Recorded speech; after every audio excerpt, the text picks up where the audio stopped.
Assalamualaikum warahmatullahi taala wabarakatuh. Yang saya hormati dosen pengampu materi teori akuntansi, yaitu Bapak Andri Rizko Yulianto SEMM. Baik, saya akan memperkenalkan diri saya. Nama saya Muhammad Nur Salim dengan NIM 6322178, kelas 634A25. Baik, di sini saya ingin mempresentasikan hasil bedah kasus saya. Bedah kasus saya ini saya mengambil judul yaitu kasus korupsi timah yang menimbulkan kerugian lingkungan sebesar 271 triliun rupiah. Baik, saya akan masuk langsung ke penjelasannya. Latar belakang kasus untuk korupsi timah ini sangat merugikan kerugian ekonomi maupun lingkungan maupun masyarakat lokal. Baik, yang pertama ada kerugian ekonomi. Praktik korupsi seperti penggelapan pajak dan penghindaran royalti telah menyebabkan kerugian keuangan yang besar bagi negara. Perkiraan kerugian mencapai 271 triliun, menunjukkan dampak yang merugikan pada penerimaan negara yang seharusnya berasal dari sektor tambang timah.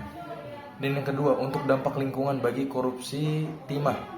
Korupsi dalam industri timah berkontribusi pada degradasi lingkungan yang luas, deforestasi untuk pembukaan lahan tambang, pencemaran air oleh limbah tambang, dan degradasi tanah akibat aktivitas tambang ilegal.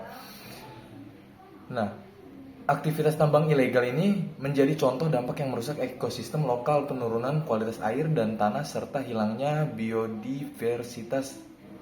Nah, biodiversitas ini apa? Biodiversitas ini adalah beberapa dampak yang mencerminkan konsekuensi jangka panjang dari praktik korupsi ini. Yang ketiga ada pengaruh terhadap masyarakat lokal. Pengaruh ini sangatlah merugikan masyarakat lokal karena selain kerugian ekonomi dan lingkungan, masyarakat lokal juga menderita akibat dari kegiatan tambang yang tidak berkelanjutan. Mereka merasa terganggu oleh hilangnya sumber daya alam yang berkelanjutan dan dampak langsung dari polusi lingkungan. Nah, kasus korupsi dalam industri timah tidak hanya merugikan secara ekonomi, tetapi juga mengancam keberlanjutan lingkungan. Pentingnya reformasi tata kelola dan penegakan hukum yang kuat tidak bisa diabaikan untuk melindungi sumber daya alam yang berharga ini dari kerusakan lebih lanjut.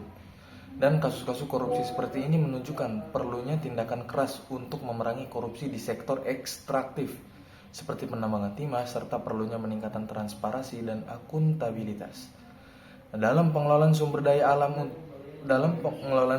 alam dan untuk melindungi lingkungan dan kepentingan masyarakat secara keseluruhan. Nah,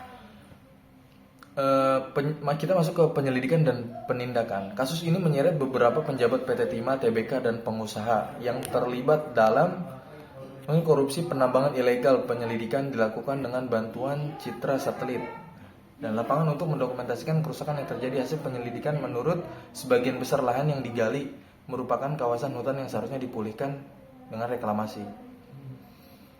Kasus ini menyoroti pentingnya pengawasan ketat terhadap praktik pertambangan, transparansi dalam pengelolaan sumber daya alam, serta kolaborasi antara pemerintah, lembaga non-pemerintah, dan masyarakat untuk mencegah kerusakan lingkungan lebih lanjut. Selain itu, diperlukan langkah-langkah konkret untuk memastikan keberlanjutan lingkungan hidup dan mencegah terulangnya kasus serupa di masa depan. Mungkin cukup sekian presentasi dari saya, kurang lebihnya mohon dimaafkan. Terima kasih banyak. Wassalamualaikum warahmatullahi taala wabarakatuh.